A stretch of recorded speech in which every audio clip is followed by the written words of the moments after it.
Bien, entramos al 12. Vamos acabando este camino que hemos hecho con Marcos. Y hoy vamos a hablar sobre la pasión de nuestro Señor. Vamos a hablar de nuestra pasión, de la condena en la cruz y de esa fuente de la fe en Jesucristo.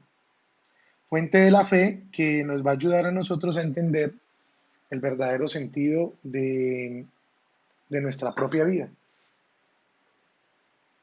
Esto lo vamos a encontrar en el capítulo 15, versículo del 1 al 47.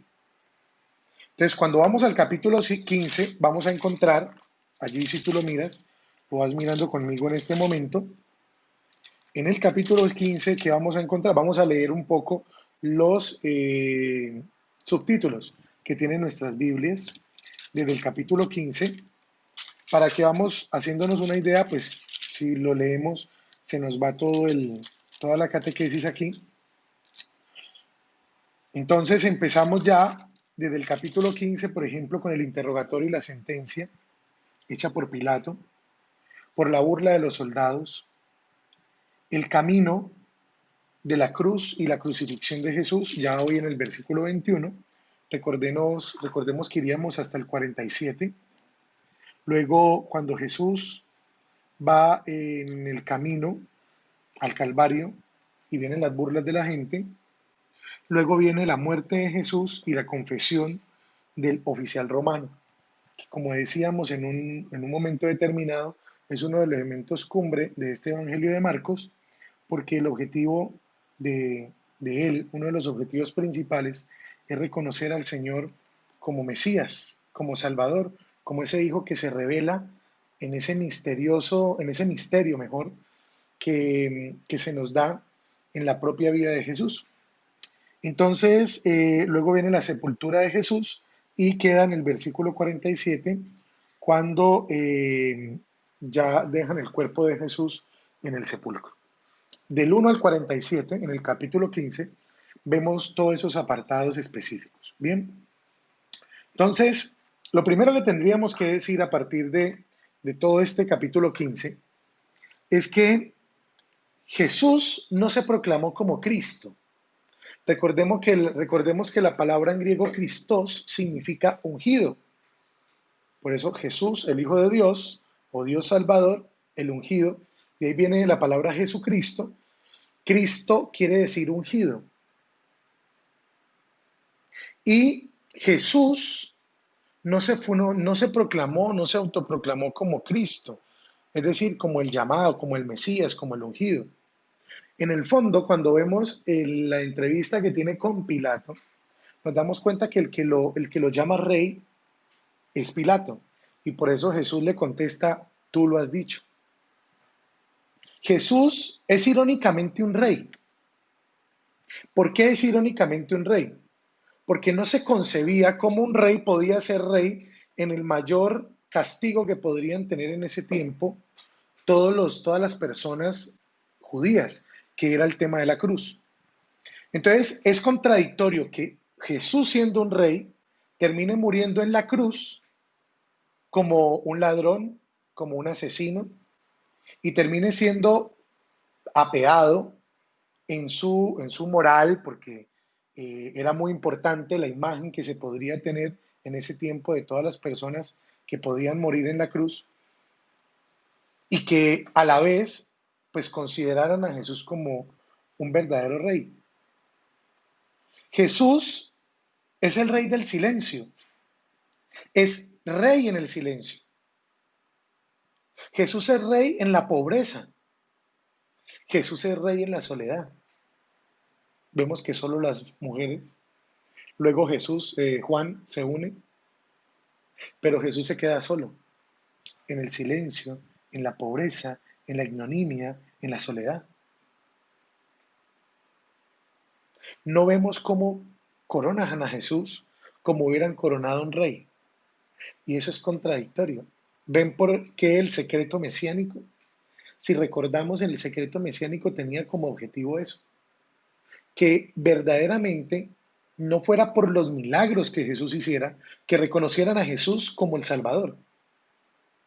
Sus discípulos y todos deberían reconocer a Jesús como el Mesías, pero en la cruz. Y a través de ese misterio de su muerte y resurrección. Entonces, cuando logramos entender eso, vemos cómo Jesús asume su realización. Vemos cómo Jesús, contradictoriamente a lo que incluso sus discípulos esperaban, recordemos el capítulo pasado, el tema pasado, cuando Juan, los hijos del Zebedeo, le piden los primeros puestos. Ellos tenían otra cosa en la cabeza.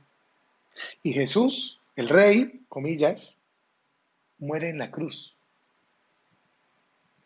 Cuando Jesús va en el camino, seguimos acompañando a Jesús en este silencio, en este despojo, en esta soledad. Vemos que incluso en la mitad del camino le piden a un tal Simón de Cirene. Y ese Simón de Cirene es obligado, como Jesús, porque a Jesús lo obligaron a llevar la cruz. Ese Simón de Cirene es obligado como Jesús a llevar la violencia de otros. Cuando Jesús carga la cruz, la carga por nosotros, sin merecerla, porque se hizo como uno de nosotros en todo, menos en el pecado. Sin embargo, Jesús carga con la violencia del mundo, con el pecado del mundo. Por eso, la cruz podríamos decir que es la negación de nuestros propios egoísmos. Por eso para Jesús es muy importante tomar la cruz y seguir, para poder seguir. Eso de toma tu cruz y sígueme, Jesús lo tiene claro. Porque cargar con la cruz significa que yo renuncio a toda voluntad apartada del querer de Dios. Cuando yo cargo mi cruz, estoy renunciando a qué? Estoy renunciando a mi poder, al poder que yo tengo sobre mí. Y se lo estoy dando a Dios. Cuando yo digo, mi familia es una cruz, lo que estoy diciendo no es que mi familia es mala. Cuando yo digo mi familia es una cruz, es que yo renuncio a mi egoísmo que quisiera a veces mandar toda la porra porque hay un amor más grande. Eso es cargar con la cruz. La cruz es tenerse que levantar todos los días a despachar a los muchachos. La cruz es tener que, muchas veces cuando se enferman, estar ahí siempre para ellos.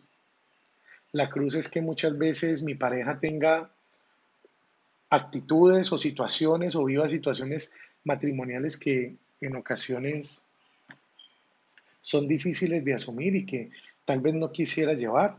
Eso es cargar con la cruz. Pero la cruz tiene un propósito. La cruz nos ayuda a vencer esos egoísmos de los que nos alimentamos y de los que vivimos muchas veces. Es la misión del discípulo, cargar con la cruz. Por eso el discipulado no es signo de seguridad, no, ni de éxito, de ese éxito mundano. Nosotros los que seguimos a Jesús nos damos cuenta que caminamos en un proceso de fe y de vida que tiene que ver con llegar a la perfección de nuestra propia alma por caminos que a veces nadie más va a entender, por la santificación del matrimonio, por la santificación que proporciona la vida familiar, por la santificación que proporciona el ejercicio de mi ministerio y de las renuncias que tengo que hacer para vivir. Todos tenemos cruces, hermano. Y como todos tenemos cruces, pues ninguna de esas cruces es más pesada o es más grande o es más fuerte de lo que cada uno podemos cargar. Por eso nos damos cuenta que el camino del discipulado no es un camino de seguridad, de éxito mundano, ¿no?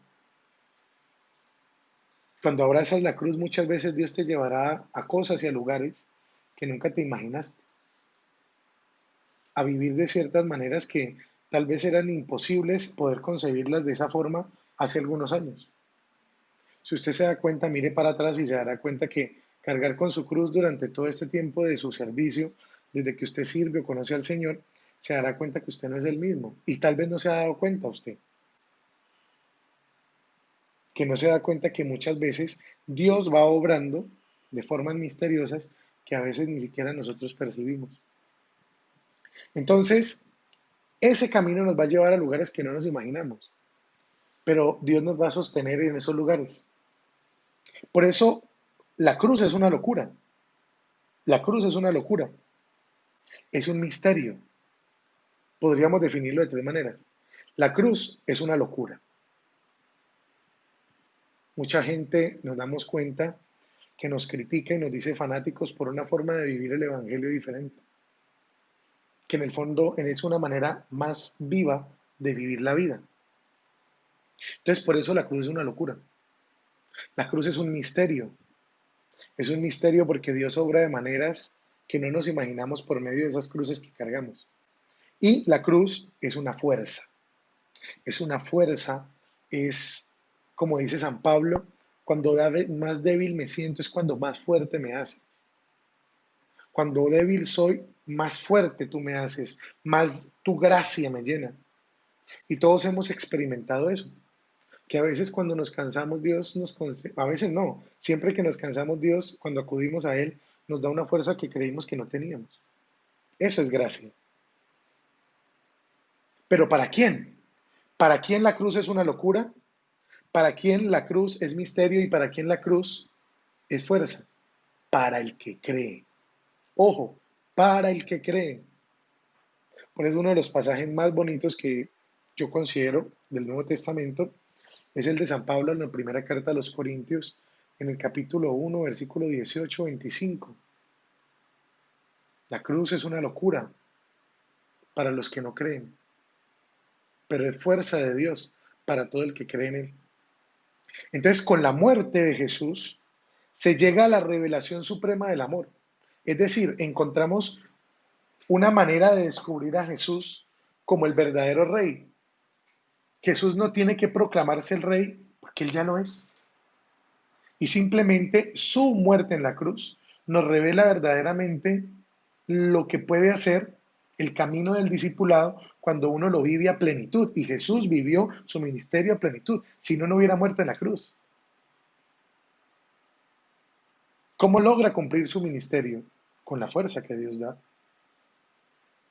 con esa fuerza interior de su filiación, de su relación con Él, de la fuerza de Dios mismo que hay en Él, porque Jesús mismo es Dios. Pero esa relación que tiene con su Padre,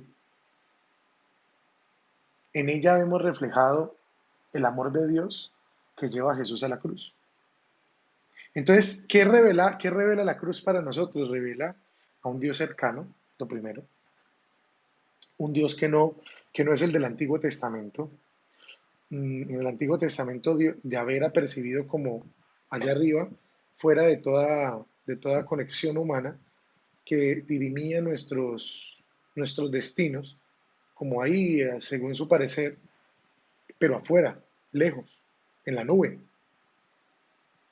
Pero Jesús se ha hecho cercano en la cruz. Dios se ha hecho cercano en la cruz. Eso es lo primero. Lo segundo es que la cruz nos muestra que Dios es misericordia. Que Jesús carga con una cruz que no es suya, pero la carga por amor por nosotros. Y lo tercero es que en la cruz descubrimos a un Dios de amor, a un Dios que no se guarda nada, a un Dios que da vida incluso aunque a veces nosotros rechacemos esa vida en nosotros. Qué bueno que nosotros alrededor de esta reflexión, partiendo de toda la pasión de nuestro Señor, seamos capaces de cargar nuestras cruces en nuestro discipulado con una manera más libre, de una manera más completa, no como una carga que tenemos que llevar porque toca, sino como parte del camino, de un camino que nos hace perfectos como Él quiere que lo seamos. Dios los bendiga.